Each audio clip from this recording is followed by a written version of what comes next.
Good morning. It is Friday, 11 a.m. Eastern Time here from our home base in New York City, talkingalternative.com. We are Secrets of the Sire. My name is Michael Dolce, your host, joined by my engineer Sam in the background, who will be keeping things moving steadily forward throughout the day. It's funny, for a while, Friday was just a day that people hated. It was a terrible day. No one likes Friday. Who wants the weekend? Who wants any of that stuff? But now you actually have a reason to celebrate Fridays. You get to hear me for an hour talking comics, movies, TV, music, and pop culture at large every week, Friday, 11 a.m. Eastern here on talkingalternative.com. We got a call-in hotline for anybody that wants to come and talk and dish about the stuff that we love to talk about, the fun hour, as we put it. The number is 877-480-4120. Feel free to jump on. We got a fun topic this week. Before we jump into that, got a lot of great feedback from last week's podcast / broadcast. Remember, the broadcasts are live Friday. The podcasts go up on Monday.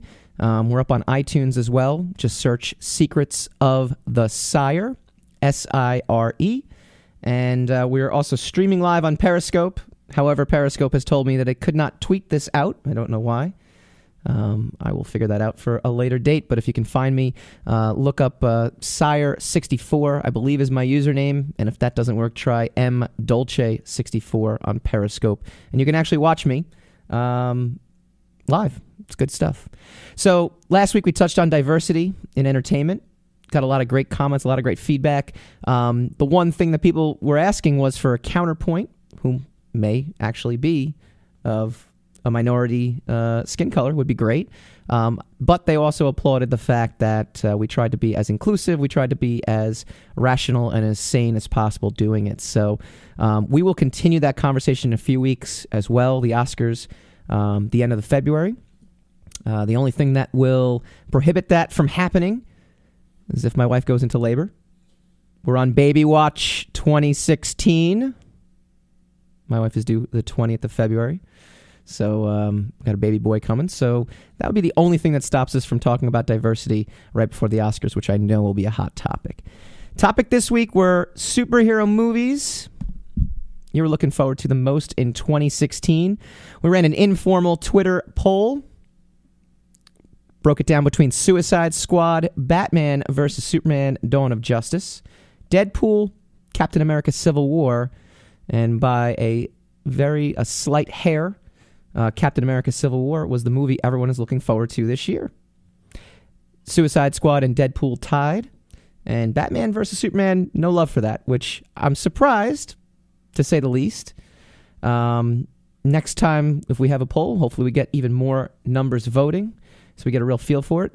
People commenting. If you comment, I will gladly read you on air. So that's always fun to do. Batman vs. Superman is actually the one I'm looking forward to. Well, actually, I'll go with a tie between that and Captain America Civil War. I think Civil War is going to be a pretty... the Marvel, they just do it right. Marvel Universe just does it right. I mean, so you kind of know it's going to be pretty exciting. You know it's going to be... well done. It's going to tie into the universe. It's like having the comic books, really come to life. And I don't mean just the characters. I mean the way Marvel did it in the 60s, the 70s, the 80s, and the 90s, where everything was interconnected. There was continuity. There was consequence. There was, characters coming and going. So it's going to be done right. Batman vs. Superman, DC doesn't have a great track record with all this stuff. So it's going to be, they have the Batman movies. But you also had Christopher Nolan, who's an Academy Award nominated director, doing those films. So I can't imagine why they wouldn't have been good. But then for every, Batman movie, you've also got Green Lantern. You've got, the Superman Man of Steel. You got the guy who did Superman Man of Steel. Now that one I actually didn't mind. I liked it. Didn't love it. So... we'll see what Zack Snyder can do. He also did Watchmen, which I think he did as good a job as you can do with Watchmen, even though nothing will beat the actual graphic novel. The actual graphic novel is by far, this is not an opinion, this is the fact, it is the best comic book graphic novel of all time. That's it. I'm laying it down. There's no debating it. Dark Knight Returns was awesome, and you could compare it. Kingdom Come, you could compare it. The Marvel series, you could compare it. But I think for what it was, what it did, it was Nirvana knocking off Michael Jackson off the top of the charts in the comic book world in 1986, and it still stays at the top. So one of the movies that I posed to you guys at the blog is on the website. The website is secretsofthesire.com. Every Wednesday I come up with a new blog and want to get you guys talking. And we got a lot of chatter on this one, so I'm looking forward to diving in. Deadpool. Deadpool's coming out in the next couple weeks. A little background on Deadpool. It's an X-Men character. It's actually technically a New Mutants character. For anybody that wants to get really specific, if you want to debate my 90s comics knowledge, please call in, because I did go drinking last night, though, so there might be some spots in my brain. However, that being said, I will gladly debate with you. Debuted in New Mutants. New Mutants spawned X-Force. X-Force at the time was the second best, or actually I think it was at the time when it launched was the best-selling comic book of all time, and then it got knocked off a month or two later when X-Men #1 with the Jim Lee covers debuted. Character went on to become popular in its own right. Spawned a potential movie when the comic book movies were really booming a few years ago, and they still are, obviously, but when the genesis of them booming happened. And what ended up going was a movie that ended up getting stalled until some test footage leaked out with Ryan Reynolds, who's been trying to play this character. No, actually, that's the wrong word. He has been begging to play this character for years. I love Ryan Reynolds. I actually got to interview him about 10 years ago now for Blade Trinity down in Wizard World, Texas. And he basically, the test footage leaks, it becomes this big thing. Fox greenlights the movie. Awesome. Cut to a few years ago, though, 2014, and you got a little movie called Guardians of the Galaxy. And I'll tell you how it all kind of becomes related. Guardians of the Galaxy was a film that most people, even myself, I read the Jim Valentino Guardians of the Galaxy run back in the early 90s. That was my Guardians of the Galaxy. The Guardians of the Galaxy they based the movie on was a reboot a few years later. I didn't even read it. Most people, I don't think, read it. Most people were really shocked when they're saying they're making a Guardians of the Galaxy movie. But what it ended up doing, behind a great marketing push, was blow up to be one of, if not the biggest movies of 2014. And now everyone knows Guardians of the Galaxy. And I think Fox is hoping Deadpool is the next Guardians of the Galaxy. I think that a lot of people think it's going to be the next Guardians of the Galaxy.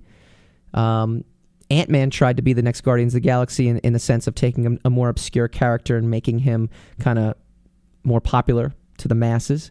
Didn't quite make it there, but was considered a success. And Ant-Man will be returning in Avengers later on anyway. But yeah, so Deadpool. Everyone's got high hopes for this movie. I think it's going to flop. I don't want it to flop. I'm rooting really hard. Like I said, Ryan Reynolds, great. Love that guy. This is a great role for him. It's a perfect role for him.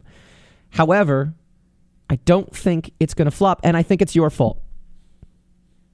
Yes, every single Deadpool fan out there is going to be the reason this movie ends up kind of coming and going. It's going to be the Entourage movie. I was a big fan of Entourage, huge fan of Entourage, the show. Made the movie. I enjoyed it. A lot of fun. It's good to see the characters again. Wasn't great. Wasn't bad. It was fun. Opening night, big numbers. Big numbers. Hey, Entourage movie sequel. Gonna happen. This is great. This is gonna be a franchise. We're gonna be able to enjoy, Vinny Chase and E and Ari and we're gonna love it. By Sunday, though, all the diehards went. All the diehards enjoyed it. The rest of the world kind of did a big yawn. By Monday, well, if we get to do a sequel, I'd love to do this. Well, if it comes to that, well, it doesn't, I don't know if it really, it barely made the budget back, and overall, not a success. I think Deadpool's going to go that same route. I think it's going to be it's one of those movies where you have such a rabid underground following. I know Ryan Reynolds actually did a promotional press thing in New York City a few weeks ago, and it was jam-packed. And they're talking Cable is going to be in the sequel. They're already talking sequel for it because of how great the response to this film that hasn't come out yet has been from the fans. It's an R-rated superhero movie, which actually I like the marketing move on that. I think it has to be an R-rated movie. But again, it has to appease the fans. I just don't think there's enough Deadpool fans that's going to make it carry over into a general public hit. And worse yet, if they don't match the fans' expectations, the actual diehards are going to walk out of there going, well, that sucked. Well, why didn't they do this? Well, he wasn't sarcastic enough. He wasn't funny enough. Or that was okay. Or why was Colossus in it? Or, what does that character have to do with the mythology? Or, where's Weapon X? Where's Kane? We didn't, it was missing this or it was missing that. Rabid fans want to see the character, not just the character, but the world of the story around the character that they, I don't want to say grew up watching, but I guess, yeah, I mean, at this point, the character itself is over 20 years old. And they want to experience all of the fun. We mentioned Watchmen before. They want to experience the same feeling up on screen that they got in the comics. And for that reason alone, the movie is going to have to really tailor to the fans, which I think is going to leave the general public out. And invariably, it's going to end up crushing the film come Monday morning. It's my prediction. Not rooting for it. Deadpool's great. Love the character. Every kid who drew comics back in the early 90s when I was growing up drew like Rob Liefeld. We love Rob Liefeld. We love his artwork, the tiny heads, the big shoulder pads, the big muscles that, didn't quite anatomically make sense, but I'm in 7th grade, so what do I know? What do I care? It everything jumped off the page. Those comics were amazing. Deadpool was hilarious. They would have special lettering just for him. So really, really rooting for Deadpool. I'm rooting for it. Even though it's not a Marvel movie, it's a Fox movie. We'll get into the difference between the Marvel movie universe and the X-Men movie universe, which takes place in two separate universes.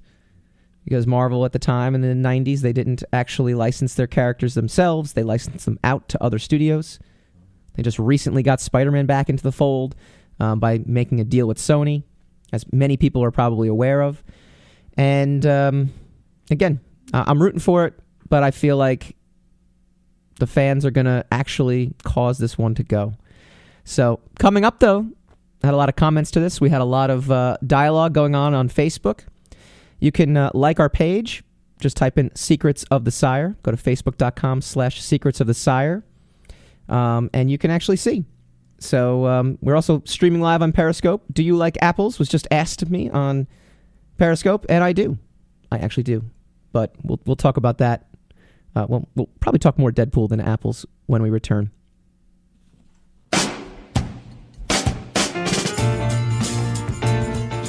You're listening to the Talking Alternative Network.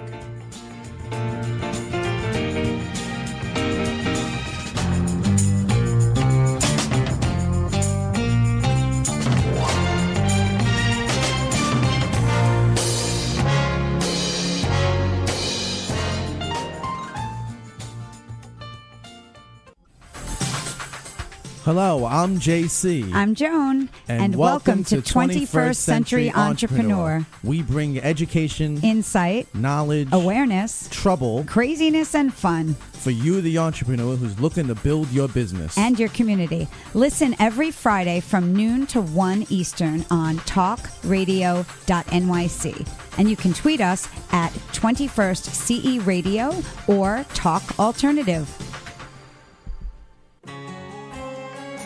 Talking Alternative Radio, 24 hours a day.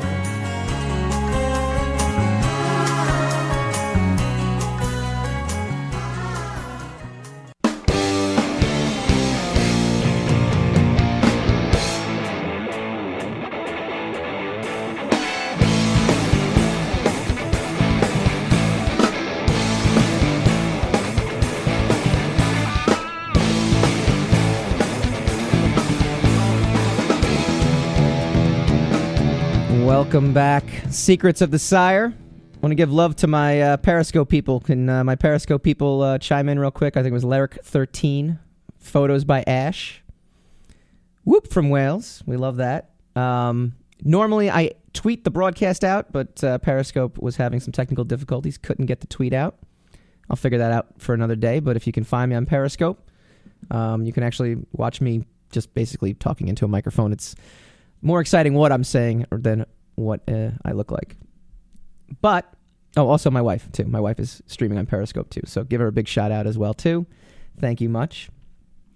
Deadpool movie. Gonna flop. It's all your fault. It's your fault. You know it. You know who you are. You're the ones that want this movie so bad. You want your character so bad, and you're going to ruin it for the general public who has no idea who Deadpool is. They have no idea. Unfortunately, he's an obscure Marvel character, X-Men character, X-Force character, however you want to define him. The costume looks pretty badass. If you go to secretsofthesire.com or you go to facebook.com/secretsofthesire, look, it looks badass. It does. Looks just like the comic book almost. And again, it's even got the pouches, the Rob Liefeld pouches, which we all love. It's got the shoulder pad. I mean, it's great. We had some comments in on this, though. Omar Morales. Actually worked with him. Talented writer out in Oakland. He's a big Raiders fan. He managed to email me when the Raiders beat the Jets earlier in the year. I'm a big Jet fan. I was going to, Omar, if you're listening, I was actually set to email you back when the Jets made the playoffs. And then they lost to the Bills, but that is a topic for another day. Hello, Periscope people. Keep chiming in. I will give you some shots out. We are live talking right now.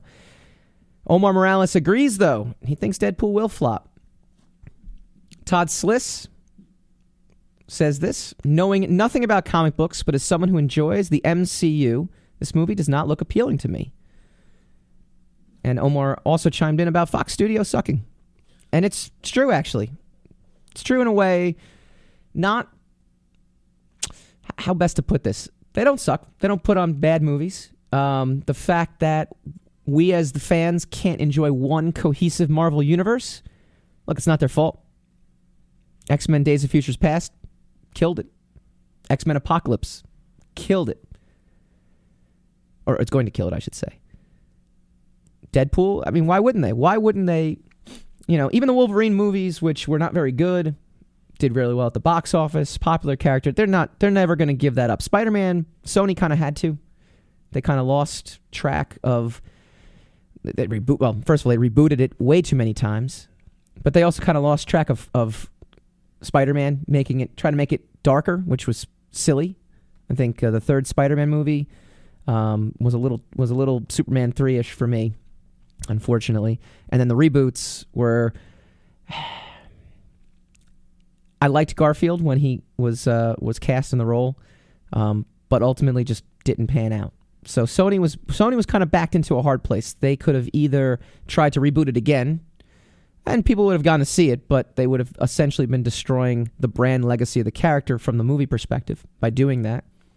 Or they could make a deal where they don't have to do any work, and they get paid, which is all they really care about. And meanwhile, the Marvel Universe goes over to Kevin Feige. I think it's Kevin Feige. And he gets to run Spider-Man into the Marvel Universe, and we get to enjoy it. Thorin McGee chimed in, I think you're off base. Looks funny in tune with today's tastes and action-packed. It's all it needs. I've never actually read the comic. I'm not that into comics, and I think it looks amazing. Another friend of mine who's actually out in the world of Hollywood, works out there. Very talented director, Marcus Perry. And he gave us a little inside scoop, though. He says the tracking for the numbers are monster. The tracking numbers are monster. And it is, and I asked him, I said, how does it compare to other comic book movies? Like, what's the comparison? I want to know. And he said, this one's in the ballpark of Guardians. Won't have the same box office because it's R, but we'll see. And it's exciting times to be alive and to be a comic book fan. It's true. But The other option that he kind of talked about too, Deadpool doesn't have a large budget. I could not, at the time that I wrote the blog, I was looking around. They just kept saying low budget. That was the word. I didn't get an actual number. So if anybody has a number, feel free to tweet me in. My handle is @Michael_Dolce, DOLCE.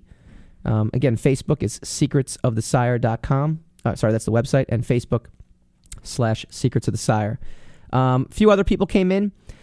Tandra Jones, I've never read the comic book, and I'm counting the days till the movie comes out.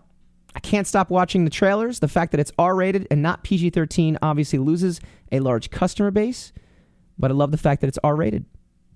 Won't be annoying kids in the movie. I think it'll do really well. Also, Ryan Reynolds is great. Releasing at Valentine's weekend, that's a little questionable. It's also All-Star weekend in the NBA. Girlfriends and Wives might concede to one, probably not both. So possibly not a huge opening weekend, but I think def uptick the week after. See, now that's an interesting comment, though. The opening weekend is everything in Hollywood now. Your opening weekend determines whether you get greenlit or not. Very, very rarely. I mean, TV's different. Family Guy was resurrected years after because of a strong cult following, years after. But when it comes to a movie, you either make your money in the opening weekend or you don't make your money. You just don't. You go to DVC, you go straight to DVD, especially how quickly things go to DVD now. That's pretty much all you have. Charles Yalowitz, interesting theory. I don't think it'll have epic levels of success, but I wouldn't say flop. The R rating will hurt. Then again, that didn't stop Fury Road. The strange thing about Deadpool is that I've met fans of him who've never read one of his comics. They know him from memes and cosplayers. I'm not sure how that mentally will play into expectations. Many might not know much beyond him being funny and violent, so the target could be actually pretty wide. Guess it depends on which Deadpool we get. Internet meme, 90s villain hero, modern anti-hero, etc. Charles is actually a fantastic fantasy writer as well.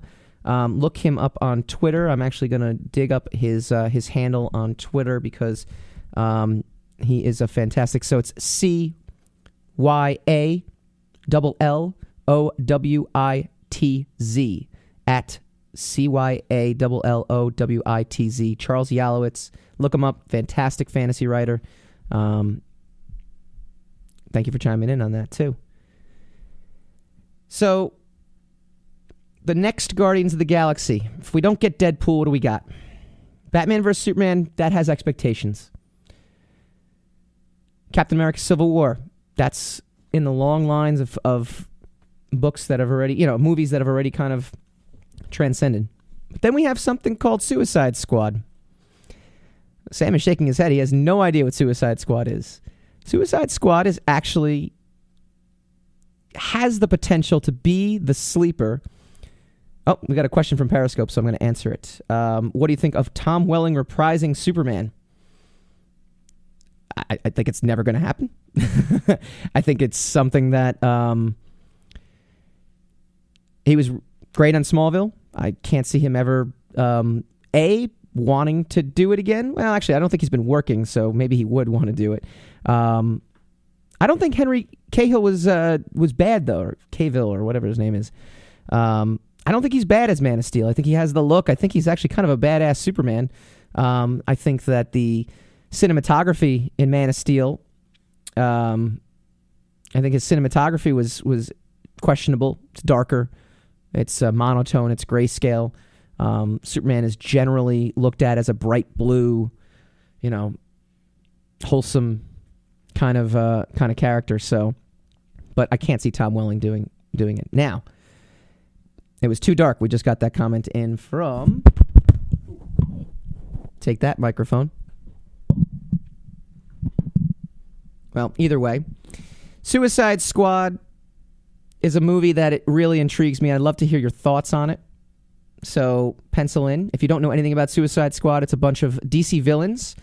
Most notable, I want to say the Joker, but actually the most notable character is going to be Harley Quinn. Harley Quinn has a huge following online, cosplay, in the comics. People who haven't even seen the movie, haven't even read the book, know who Harley Quinn is just from the graphic imagery of her. So I think her plus the Joker, it's going to be, very, very, very exciting. That has the potential to really be the next Deadpool. So, again, chime in. I'm on Periscope. You can chime in at Secrets of the Sire on Facebook. Just pencil that in. Or you can go to my blog and comment right on the blog. Coming up next, though, we're going to switch gears a little bit, too. One of the things that I do is I interview musicians. And we've got a tremendous musician coming up next. His name is Albert Hammond Jr. You might know him from a little band called The Strokes. And we've got that interview coming up next.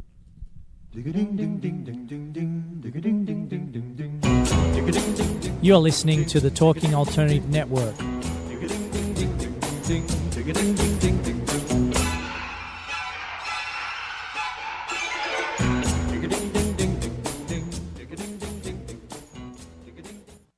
Are you on a path of consciousness or spirit? Is personal or spiritual empowerment important to you? I'm Sam Leibowitz, your conscious consultant, and I am here to answer your questions and bring you experts in all areas of life to raise your awareness and support you in your evolution. Tune in at my new time, Mondays at 1 p.m. Eastern on www.talkradio.nyc. That's Mondays at 1 p.m. Eastern on talkradio.nyc. Talking Alternative Radio, 24 hours a day.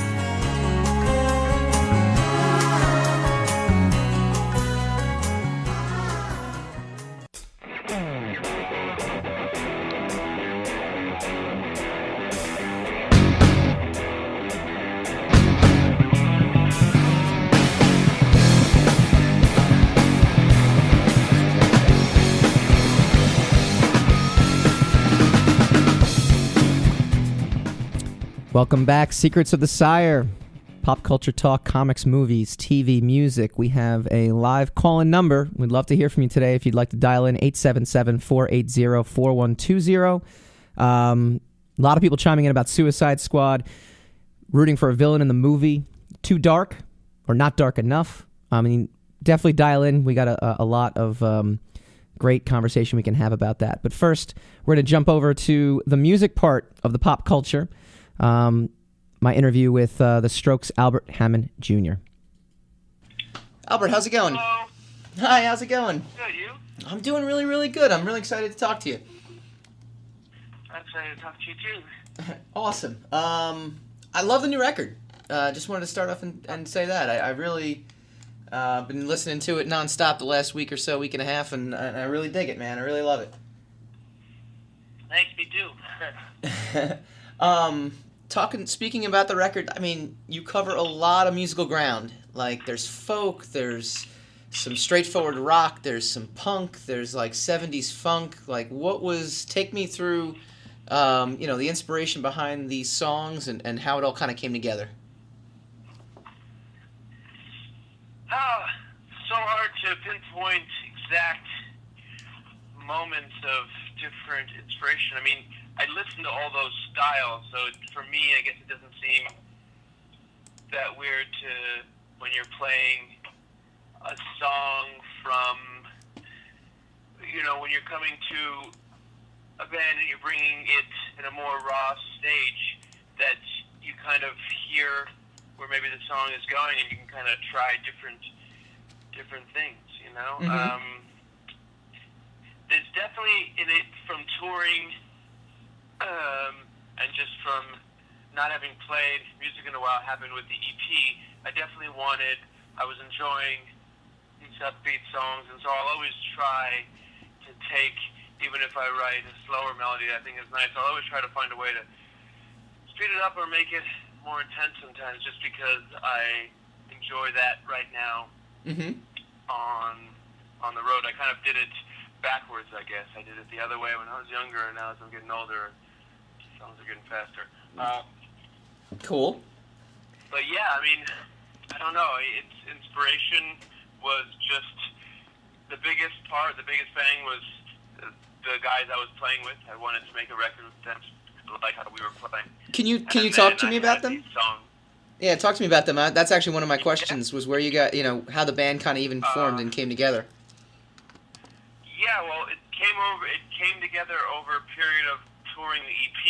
That kind of what seemed, now looking back, it seemed like the purpose of the EP, really, because I was going out to a lot of places cold without a lot of press. The point of it seemed like it was just to get a band together. Okay. So by the end of it, last 2 tours, it was the final band, and I just loved all the personalities and the way old songs would get put together, new songs, and so it just felt like, oh, let's just see what it's like in the studio. I mean, maybe it sucks, but I had these 3 songs demoed, so I felt comfortable, like, I could, give everyone parts and see where it goes. And then everyone started enhancing on the parts, and so then it just took me to a whole nother level of playing with the song, and then I was like, well, shit, if we can do that, let's try to do it from a rawer stage. And then that took a little bit to learn, but when we finally did,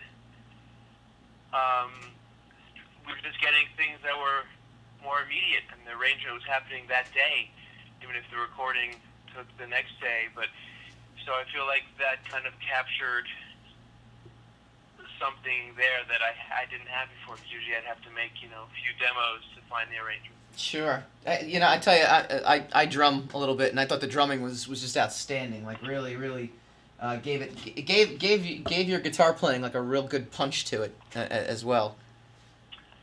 Yeah, Jeremy's he's amazing. Awesome. He's an amazing drummer.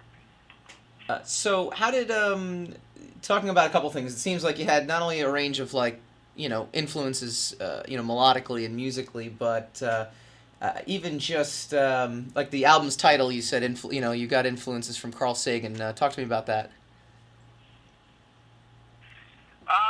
Yeah, I mean, I put him in there in the press release, especially because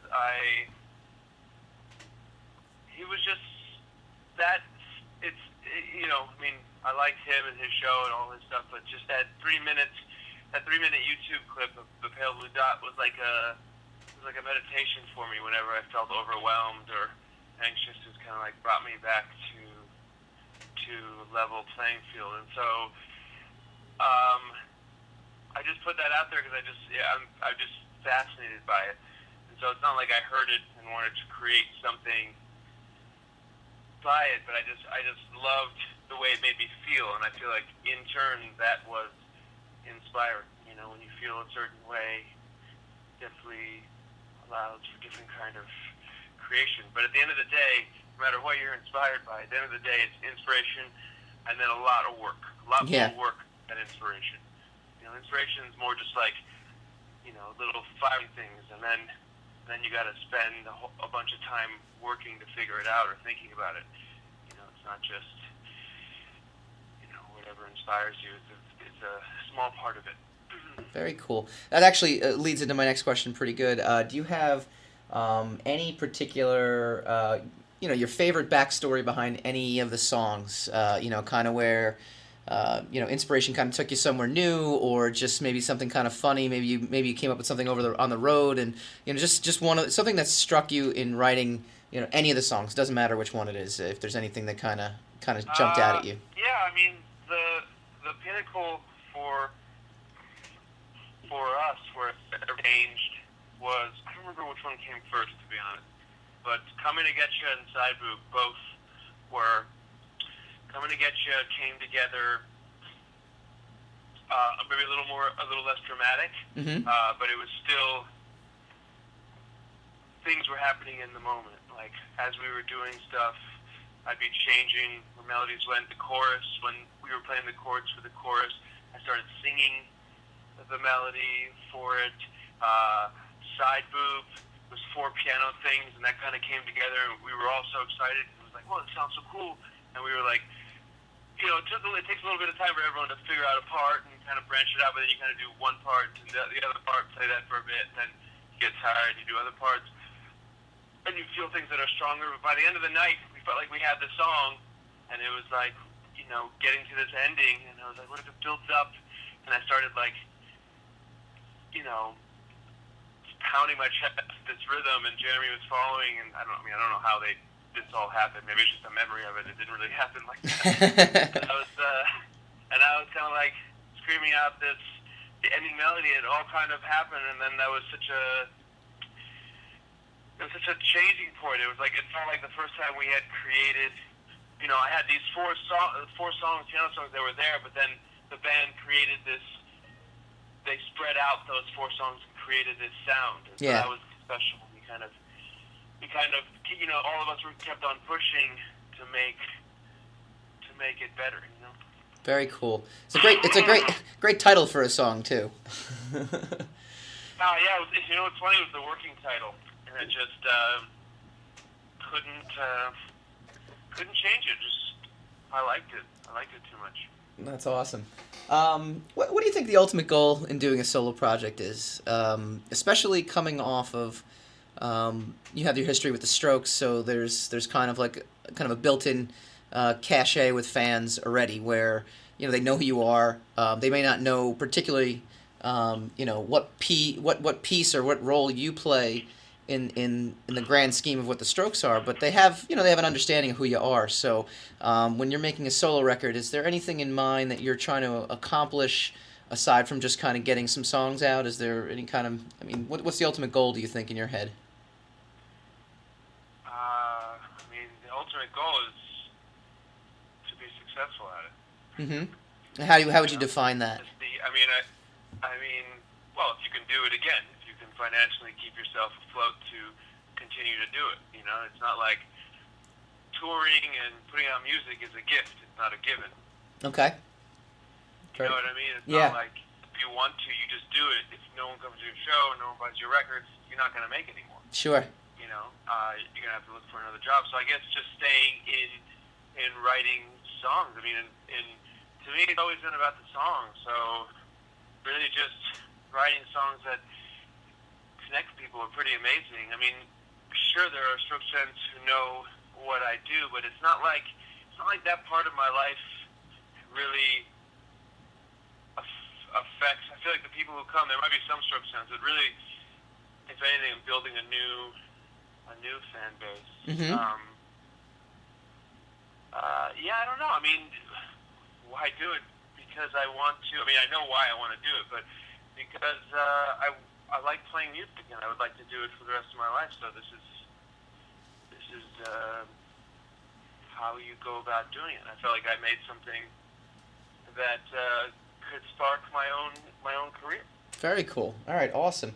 How's the reaction been at the shows? How has it been being? I know you had your EP and then you had a previous LP also, so it's not as if you're brand new at doing this, but like you said, you're kind of building a new fan base. Have you felt it kind of growing as you've gone out on the road? Well, I feel like I will know now that I'm going back out. I went on the EP was kind of going out there cold, like I was saying before. It didn't really have much fresh or momentum behind it from big things. I hadn't been around in a little bit, and people look at EPs, I guess, not as big as an album, even though I felt like my EP was like a mini album. Sure. But we'll see. All the venues have gotten a little bigger this time around, so it seems like it's growing. But we'll have to see till we finish this whole tour. A lot happens when you go on the road and people talk about you. I remember when I even started the EP, it was like I had no idea what I was going to do after the new year, and after a few weeks on the road, I got different offers to open for different bands just because people start talking about you when you're on the road. That's kind of what keeps your circus going. Sure. Like a buzz, because you're going to different cities and promoters and people start talking, and then you get press. That's very cool. Very cool. Your battles with drug and alcohol addictions have been kind of well documented. First off, sounds just from reading interviews and now talking to you, it sounds like everything's going really well with that, right? Yeah, it's a daily battle, but I feel like I have some good reference points to lean on, so I feel pretty strong. I never try to feel too strong. I feel like that's when it all goes. But I definitely have focus on other things, and I'm more curious about where I can go now than going back to where I was. Though, it's inherently part of you, so it'll always come out in some way, and you see it every day in some way, or every once in a while you see yourself doing things. So, it's not. I don't know. It's definitely there, but Gotcha. I was gonna. It's not overtaking my life. Well, I mean, it sounds like I said. It sounds like you've come a long way with that, and it's tremendous. Is there ever a point when you're creating music that it's different than it was before, and is there a point where it's too familiar when you're creating the music? What's funny is it's at the actual point of when you're working, it's probably the same, but your emotions. You handle your emotions differently. You don't really live by them. So when you're fucked up, you live a little more by your emotions. Mm-hmm. And I get thrown a little more left and right. Yeah, I mean, it feels very different now. It feels there's, I guess the highs and lows come with the excitement of creating as opposed to the high and low of whatever you're taking to make you feel high or low, Yeah. I get super, when I'm, let's say like I'm in bed and I'm putting stuff together for the next day, and then we start off and I'm kind of like sluggish, and half of me kind of doesn't really want to get into it, and then we start getting into it, and then something sparks, and then I'm like, 150 miles an hour, Sure. just shooting out ideas, and like, that's when I need someone like us who knows me, who's like who hears one, is like, oh no, go run up to that. It's like, I just go ballistic. And then, that can lead to like an ultimate joy of like, wow, look at these things. But you can also come down that same day and be like, fuck, we didn't make it. All those things that I thought were going to be the best thing ever turned out to be nothing. And now I'm super bummed out. And then you keep on, and then you go again and try to go for it. I mean, that's kind of what the whole process is. But I definitely feel closer to when I fell in love with music, which had nothing to do with drugs. I was just a teenager and wanted to be Buddy Holly or John Lennon, and just wanted to write songs and be in a band and sing. So that part came back. I feel like that part got lost for a while. It got lost in the fake romance that is created by, I guess, bands from the past who got fucked up and were never able to tell their aftermath story until too late, Yeah, absolutely. The whole generation grew up being like, oh yeah, I just, drink like a fish and I'll be Jim Morrison.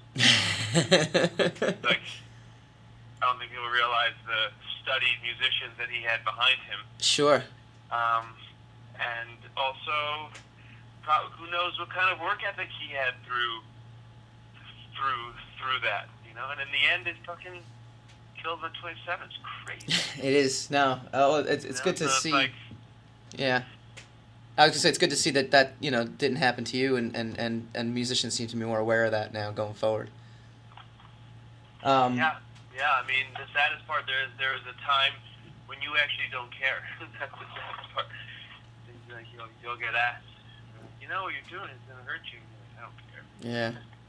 Well, I definitely tried to steer this interview toward all of your solo project because, like I said, I really dug it genuinely. I'm definitely a big Strokes fan, but I actually really enjoyed the solo project too. However, my last question will be an obligatory Strokes question. Are you tired of answering obligatory Strokes questions? No, because I understand. I mean, it's not like I don't understand. It's my life. It's a huge part of my life, more so than the people asking me the questions or the fans. Yeah. It's something unique between the five of us. So no, I totally understand. It was this huge band, and it's growing. It still kind of is. If anything, it's bigger than it was. Funny enough, when we do less, but yeah. Fans miss you more. Yeah,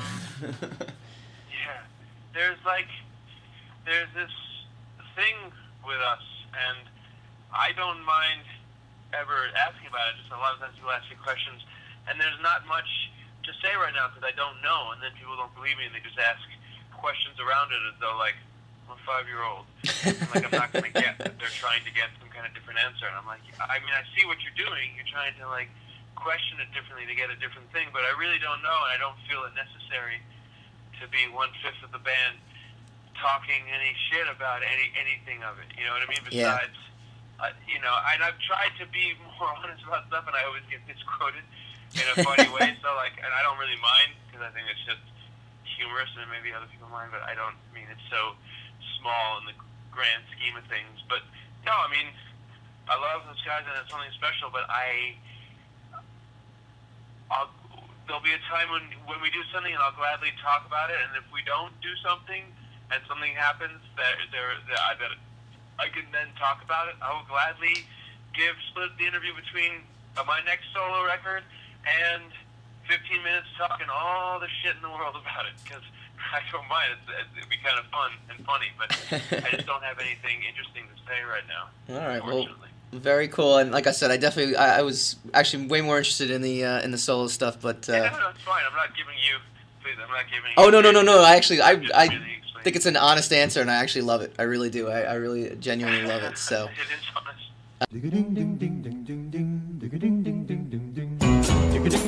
You're listening to the Talking Alternative Network.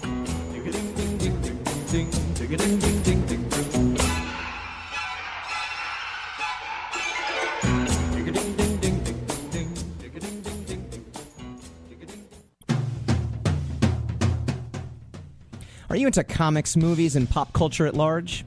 What about music and storytelling? Then you're in for a treat. This is Michael Dolce, your brand new radio host on talkradio.nyc. I've been professionally writing and drawing comic books, screenplays, and music articles for over 15 years.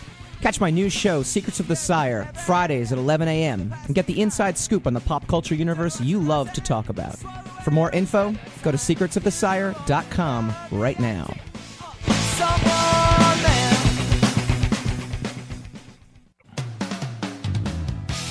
TalkingAlternative.com.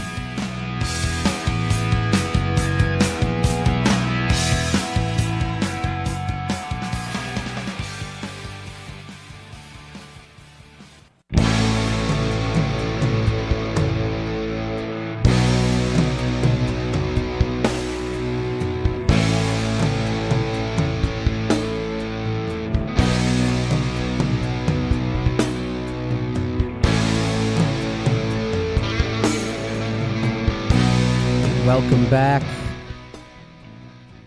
Winding down another show. So, some of you folks have asked, where can I listen? It's actually really easy. You go to talkingalternative.com, and literally you just go there and I'm talking. So, everything I'm saying right now, you would be hearing on the internet, talkingalternative.com. You can download the podcast every Monday. You can go to my website, secretsofthesire.com. You can also download us off of iTunes. So look up Secrets of the Sire on iTunes. Episode 1 is up there right now. Episode 2, which is this, will be takes about 3 days or so to get up. So I'd say by next Wednesday, the new podcast will be up there. So in case you guys missed anything, you can definitely hear it. You can come back to talkingalternative.com. They will also be replaying the show throughout the week as well, too. Where does the Sire come from? Some people asked. The Sire is one of the comic book characters I created. It was published the late 2000s. It's still being published today, although I'm a lot slower with getting issues out. But you can go to Mike Books, MIKE Books.com. You can find us on Comixology. You can find us on Amazon Kindle. You can find us on iBooks, though iBooks will be a little trickier, but we'll get that working in the next couple weeks. So my Periscope peeps, I appreciate it. If you want to Periscope, do a live Periscope here and interact with me, I love it. We got a lot of back and forth. Brian Bish CT, thank you so much for the retweet. We were having some Periscope Twitter problems getting the links, so I appreciate that. At Sirius Fox asked, why does everything have to be so dark with the superhero movies these days? It's true. Even Deadpool has a darker tinged tone to it, and it's a lighter, funner movie.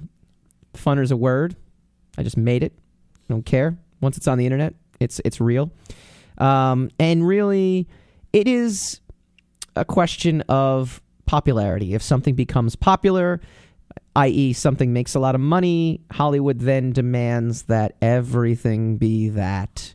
And it's it's frustrating. It's frustrating because and we'll use the Spider-Man movie as an example, right? And Man of Steel is a great example too. Batman is a dark character. It works being a dark character. Christopher Nolan is like, I get it. I get Batman. This is what Batman should be. And then you have, the bigwigs at Warner Brothers says, great. Bigwigs at Sony say, great. Welcome, Cherry Lady, on the Periscope feed. They look at it and say, great. Make Spider-Man dark. Dark is big. Dark is what they want. They want edgy. They want an edgy thing. Spider-Man's not edgy. He's not supposed to be edgy. Spider-Man is supposed to be fun. He's supposed to be wisecracking. He's supposed to try to be Peter Parker and have to be Spider-Man. He feels he has to be. And it's not dark. There's dark moments to it. There's dark characters to it. There's definitely, a lot of things that can go dark. Uncle Ben dying is a dark moment in his life, but the overall tone is not dark. Man of Steel, another great example. I mean, Superman is bright. Superman is blue. Superman's not angsty. Superman never once sat around saying, "Oh, it sucks being Superman. Oh, it sucks being this."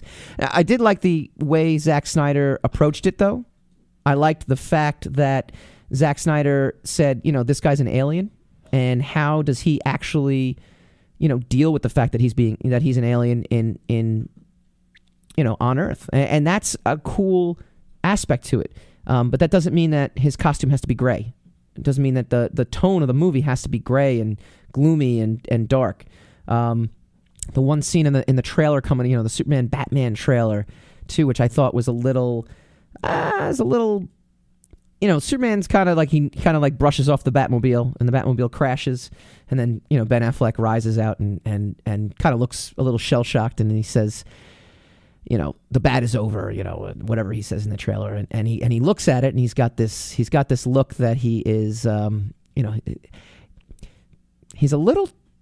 he means too much business at this point. I don't know. That's not Superman to me. So Sirius Fox, to answer your question, everything has to be dark because Batman made money. If Batman makes money, got to do exactly what Batman did. Go make money. Zack Snyder's also kind of got that dark, highly glossy, feel to it. So definitely not. I don't know. It just is what it is. We're going to have to deal with that. Now, if Deadpool is successful, we're going to have a slew of R-rated movies, which I'm okay with, actually. I'm okay with that. Suicide Squad, Jared Leto, I'm really, really excited. I'm really excited to see what he does with the character. Amazing that we're saying this years later that no one can top Heath Ledger's performance as Joker, because even though Heath Ledger, when he first got cast, everyone was like, WTF? The guy from Knight's Tale, why would you use that guy? And now we're sitting there going like, whoa, sacred performance, can't touch it. It's amazing. Sam the engineer here at TalkingAlternative.com had asked, what do you think about Ben Affleck being Batman? And I got to say, I think same thing we're saying about Heath Ledger years ago, we were probably saying about, or we might be saying about Ben Affleck as Batman. And he's actually, Ben Affleck has definitely kind of reinvented himself in the last couple of years. If this was Ben Affleck circa 2006, pre-Gigli or just post-Gigli, we would have all said, WTF, same thing. What the heck is going on? What are they thinking? Ugh. It still is a little difficult to see Ben Affleck because Ben Affleck is Ben Affleck. At least with Henry Cavill playing Superman, it's kind of an unknown actor, so you can now kind of associate him as Superman. Whereas I look at Ben Affleck, I don't see Bruce Wayne. I still see Ben Affleck, but under the cape and cowl, he looks pretty good. It looks pretty good. So, going to do a couple little things here. I'm going to plug next week's show. Next week's a really, really cool thing. Also, want to get your feedback, too. This is something we're talking about. We've done music interviews with Chris Cornell from Soundgarden last week. We had Albert Hammond Jr. from The Strokes on today. But want to get your feedback. I mean, it's this is all pop culture. This is comics, movies, music. Maybe we just do an all-music show and play the interviews there, because it seemed as if, people on Periscope wanted to continue the conversation into the superhero movies, so maybe that's just what we do. Next week, we have an exciting guest. What makes someone who has a great position at Marvel, is basically living in the X-Men universe at Marvel, then he jumped over to DC and lived the DC universe life as the editorial director of the Batman books, went back to Marvel again, and then decided to leave. What makes someone leave one of the big two to go start his own company? I know it's not his company, but he's on the ground floor of an exciting new comic book company called Aftershock Comics. We have editor Mike Martz. He's going to be my guest live, not a pre-canned interview either, next week. And coming up next, J.C. Maldonado, 21st century entrepreneur. He's got his guest Craig Waldman, who is also a huge comic book fan. We've had many conversations, the two of us, on the topic. So I want to thank all my Periscope people, all the people that chimed in, everyone who commented on Facebook. Once again, you want to go check it out, facebook.com/secrets of the Sire. Go to mikebooks.com if you are interested in any of the stuff I've done. That's a shameless plug. Go to iTunes, search Secrets of the Sire. This entire broadcast will be the next episode, the next podcast. And once again, we'll see you next week.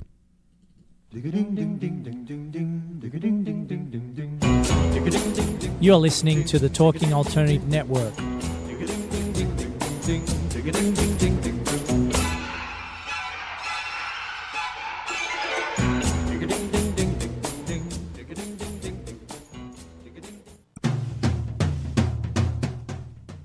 Are you into comics, movies, and pop culture at large? What about music and storytelling? Then you're in for a treat. This is Michael Dolce, your brand new radio host on talkradio.nyc. I've been professionally writing and drawing comic books, screenplays, and music articles for over 15 years. Catch my new show, Secrets of the Sire, Fridays at 11 a.m., and get the inside scoop on the pop culture universe you love to talk about. For more info, go to secretsofthesire.com right now.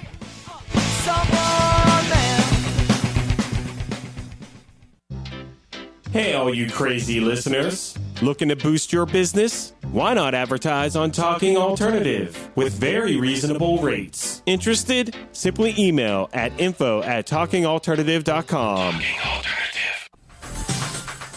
Hello, I'm JC. I'm Joan. And welcome to 21st Century Entrepreneur. We bring education, Insight, knowledge, awareness, trouble, craziness, and fun for you, the entrepreneur who's looking to build your business and your community. Listen every Friday from noon to 1 Eastern on talkradio.nyc.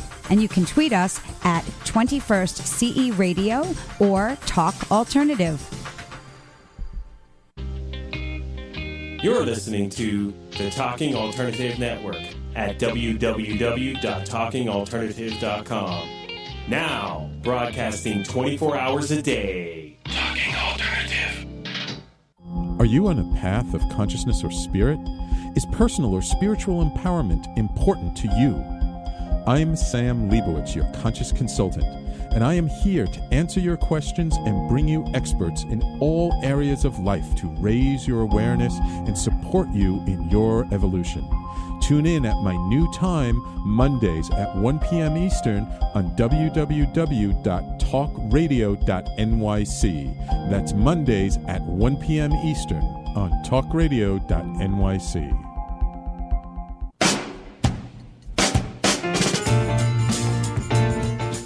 You're listening to the Talking Alternative Network.